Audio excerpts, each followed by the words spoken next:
Hello everyone and welcome back to our channel. आपको कोविड-19 का वो बुरा वक्त तो याद ही होगा जब हम सबको ये लग रहा था जैसे हमारी लाइफ रुक सी गई है।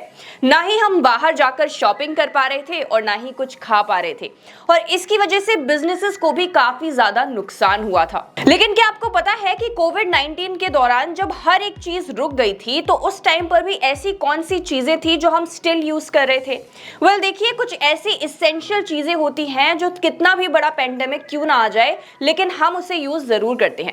जैसे अगर हम डे टू डे नीड्स की बात करें तो हम डे टू डे नीड्स के लिए बाहर जा रहे थे और सामान खरीद के ला रहे थे। अब अगर आपको अपने टीथ ब्रश करने हैं तो उसके लिए आपको टूथपेस्ट की रिक्वायरमेंट तो होगी ही और साथ ही साथ नहाने के लिए सोप की रिक्वायरमेंट भी होगी और हम सबका घर बैठे बैठे मैगी खाने का भी बहुत ज्यादा मन करता था।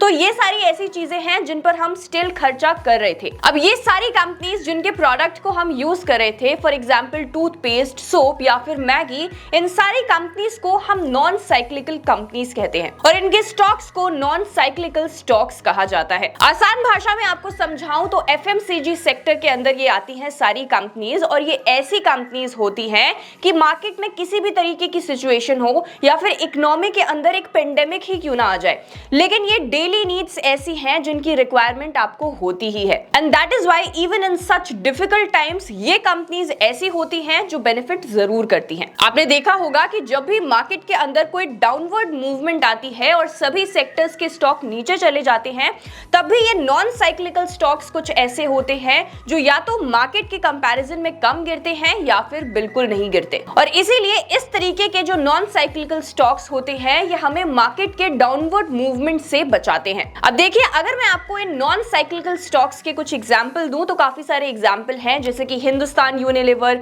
आईटीसी, नेस्ले या फिर ब्रिटानिया, मैरिको। ये सारी ऐसी कंपनीज हैं जिनके प्रोडक्ट्स हमने कोविड-19 पेंडेमिक के वक्त भी यूज किए हैं। और अगर आपको मेरी बात पर विश्वास नहीं होता तो आप हिंदुस्तान यूनिलीवर की वेबसाइट पर जाकर उनके ब्रांड सेक्शन के ऊपर क्लिक कर सकते हैं।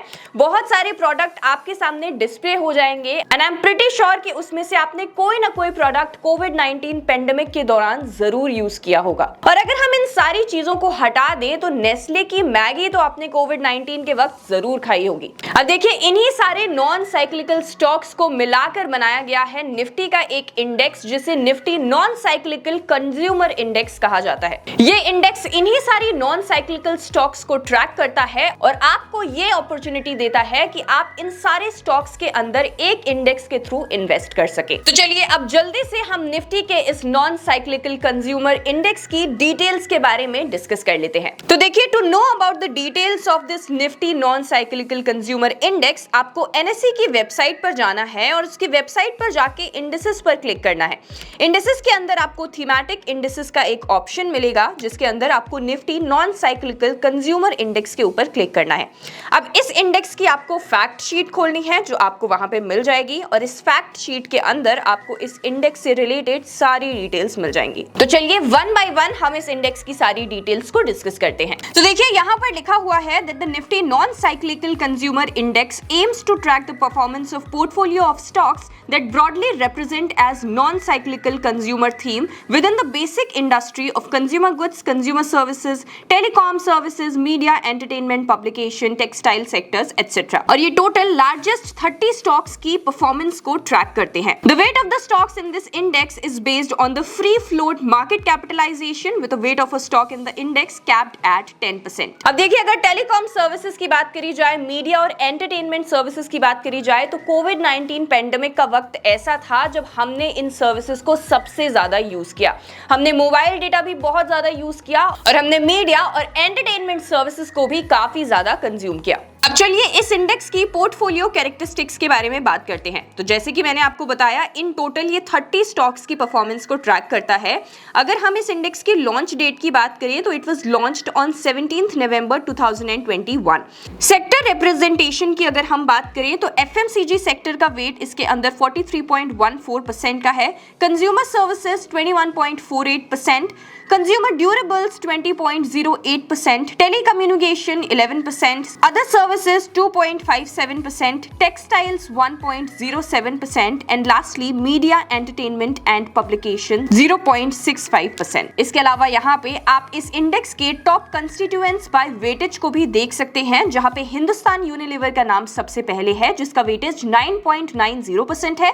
उसके बाद आता है आईटीसी 9.86%, भारतीय Airtel 9.81%, Titan company with 8.05% weightage, Asian paints with 6.52% weightage, Avenue supermarkets limited etcetera. तो देखिए अगर हम इस इंडेक्स के टॉप कंस्टिट्यूएंट्स बाय वेटेज की बात करें तो इससे हमें यह पता चलता है कि इस इंडेक्स के अंदर जो एफएमसीजी वाली कंपनीज हैं उनका वेटेज सबसे ज्यादा है, और ये चीज हमें यहाँ पे हिंदुस्तान यूनिलीवर लिमिटेड और आईटीसी लिमिटेड के वेटेज से पता चल रही है। तो देखिए हमने इस इंडेक्स की कुछ इंपॉर्टेंट डिटेल्स को तो डिस्कस कर लिया, लेकिन अब हम क्या करेंगे, अब हम ये चेक करेंगे कि जब हमारे मार्केट के अंदर डाउनफॉल आया था तो उन डाउनफॉल्स के वक्त ये जो इंडेक्स है ये ओवरऑल मार्केट के कंपैरिजन में कितना गिरा। तो देखिए यहाँ पे अगर हम ड्रॉ डाउन डेटा को देखें तो हम इसको कंपेयर करेंगे निफ्टी 50 इंडेक्स से, जो कि निफ्टी के टॉप 50 कंपनीज की परफॉर्मेंस को ट्रैक करता है। अब अगर हम अप्रैल 2008 क्राइसिस की बात करें तो उस टाइम पे निफ्टी 50 इंडेक्स -24.49% से गिरा था, वहीं Nifty non cyclical consumer index गिरा था -23.92% से। अब ये तो बहुत ज्यादा डिफरेंस नहीं है, लेकिन इसके बाद आप देख सकते हो दिसंबर 2008 के वक्त निफ्टी 50 इंडेक्स गिरा था -45.13% से, वहीं Nifty non cyclical consumer index गिरा था -36.46% से। और इसके अलावा आप यहाँ पर देख सकते हैं कि Nifty non cyclical consumer index सिर्फ 2 बार निफ्टी 50 इंडेक्स से ड्रॉडाउन्स के वक्त ज्यादा गिरा है। पहला है अक्टूबर 2015 जन 2016 के वक्त, जब निफ्टी 50 इंडेक्स -6.68% से गिरा था, लेकिन Nifty non cyclical consumer index गिरा था -11.13% से।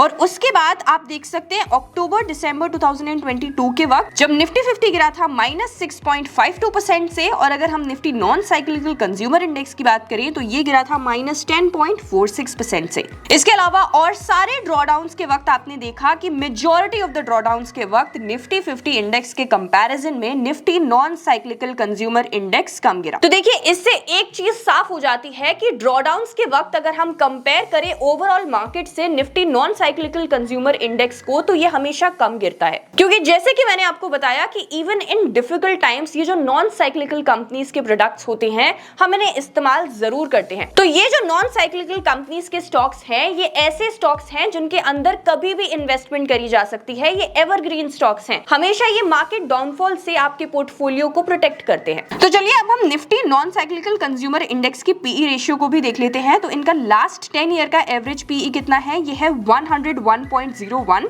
लास्ट 5 ईयर का एवरेज पीई इनका है 140.99, और अगर इस इंडेक्स के करंट पीई रेशियो की बात करी जाए देन इट इज अबाउट 59.35। इसके अलावा मोस्ट इंपॉर्टेंट, अगर हम Nifty non cyclical consumer index के परफॉर्मेंस यानी कि रिटर्न्स को निफ्टी 50 से कंपेयर करें ओवर द इयर्स, तो लास्ट 5 इयर्स के अंदर आप देख सकते हैं कि Nifty non cyclical consumer index ने 17.22% के रिटर्न्स दिए हैं।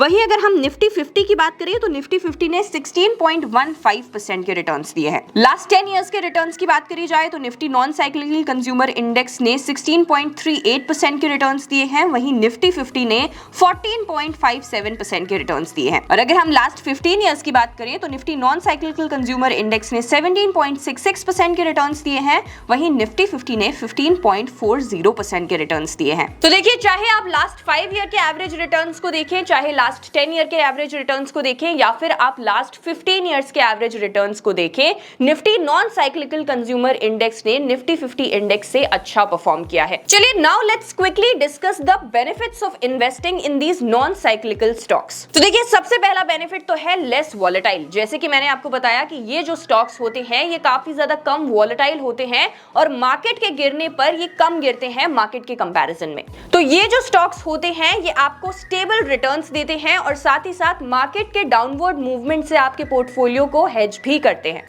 तो अगर आपको लगता है कि आपके पोर्टफोलियो के अंदर आपने काफी ज्यादा हाई रिस्क वाले स्टॉक्स के अंदर इन्वेस्टमेंट कर रखी है या ऐसे स्टॉक्स के अंदर इन्वेस्टमेंट कर रखी है जो बहुत ज्यादा वॉलेटाइल हो जाते हैं मार्केट के गिरने पर, तो आप क्या कर सकते हो, आप इन स्टॉक्स में इन्वेस्ट करके अपने पोर्टफोलियो को बैलेंस कर सकते हो। Now if we talk about कि किस तरीके के इन्वेस्टर्स को इस इंडेक्स के अंदर इन्वेस्ट करना चाहिए, तो ऐसे investors who are looking for stable returns in the market, उनको इस इंडेक्स के अंदर इन्वेस्टमेंट जरूर करनी चाहिए। अपार्ट फ्रॉम दिस, ऐसे इन्वेस्टर्स जो लॉन्ग टर्म के लिए इन्वेस्टमेंट करना चाहते हैं वो भी इस इंडेक्स के अंदर इन्वेस्ट कर सकते हैं। And lastly, investors with low risk tolerance, ये इंडेक्स आपके लिए एक आइडियल इन्वेस्टमेंट ऑप्शन हो सकता है। Now that was all about the Nifty non cyclical consumer index. अगर आपको वीडियो पसंद आया है, हेल्पफुल लगा है, तो प्लीज इसे शेयर करना बिल्कुल मत भूलिएगा। और क्या आप Nifty non cyclical consumer index में इन्वेस्ट करेंगे, हमें कमेंट्स में जरूर बताइएगा। Thank you so much for watching. I will see you in the next video.